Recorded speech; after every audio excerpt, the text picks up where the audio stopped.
So one of the things people often ask when they look at elections is, how can I vote for these candidates because none of them are good?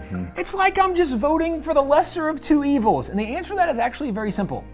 Yes, you are voting for the lesser of two evils, because unless Jesus Christ himself comes back down and is on the ballot, everybody's the lesser of two evils. You know, even in Hebrews 11, our Hall of Fame for Christian heroes and biblical heroes, all of them had really major flaws. And if I was running the campaign against them, I'd say, oh, you can't vote for David. He was a murderer. And you can't vote for Noah. He got drunk. Every one of them would be disqualified from being a pastor at any church. And this is where we look at people today and go, wait a second, look at these, they're not perfect and they have all these issues, and how can we vote for them? This is where I think it's interesting to back up. If you go back to Exodus 18:21, this is when Moses is a leader of the Israelites, and his father-in-law Jethro comes to him and says, bro, you're gonna need some help here. You're a little overwhelmed, you need some other leaders, and he actually pointed out some really interesting qualities of what makes a good leader. Yeah, Exodus 18:21 tells us you want able men, they fear God, men of truth, who hate covetousness. Now that's a pretty good measuring stick right there. Right, so if we're looking for people that are able men, other translations say capable people, what does it mean to be capable? And I think this is actually a really good point, because a lot of times even Christians, we go, well, he's not a very good Christian, so I wouldn't vote. This is interesting that the Bible actually doesn't start with faith as the first thing.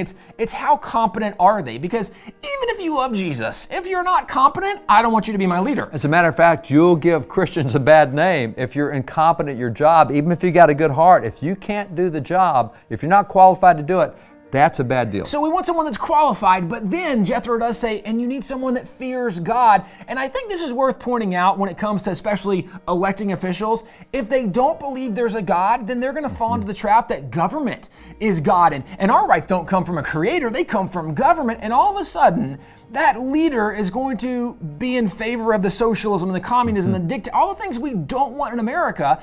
And this actually is the biblical idea. So capable people that fear God. And by the way, fearing God doesn't mean you're a perfect Christian, you got a terrific relationship.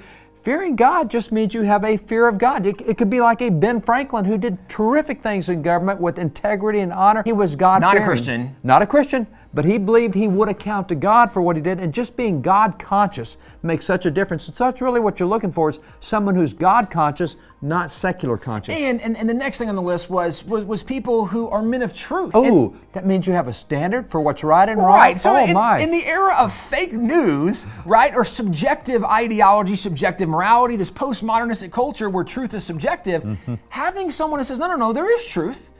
Acknowledging truth is kind of an important thing you want in a leader. And the last thing is people that hate covetousness, which actually just means they're not trying to profit themselves by that elected position. And how many times do we see politicians who go in without very much money, and when they leave, they're millionaires? How did you do that? Well, you want people who aren't in it for selfish gain. Covetousness is people that look and go, ooh, I want that, and I want this, and they're trying to build themselves up. I don't want an elected leader who's just in it for their own self, trying to build up their own bank account.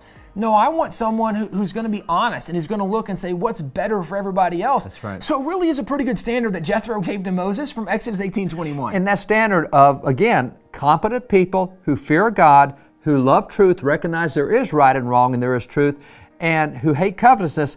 And that doesn't mean they're perfect. That just means they've got those general. And by the way, even if you get focused, because generally when we say, oh, they're not a perfect candidate, it's the lesser of two evils, we're looking at the top of the ballot.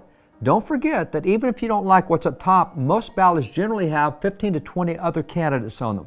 And so don't deprive those other candidates of voting for them, because there's going to be good candidates down under. Don't look up top and say, I don't like the candidates for governor, for senator. No, go all the way down and use those standards. They don't have to be perfect, but that's what you want, is those four standards. Don't be afraid of the lesser of two evils. Everybody is the lesser of two evils. Instead, look for people who are a good representation of what the Bible talked about makes good leaders.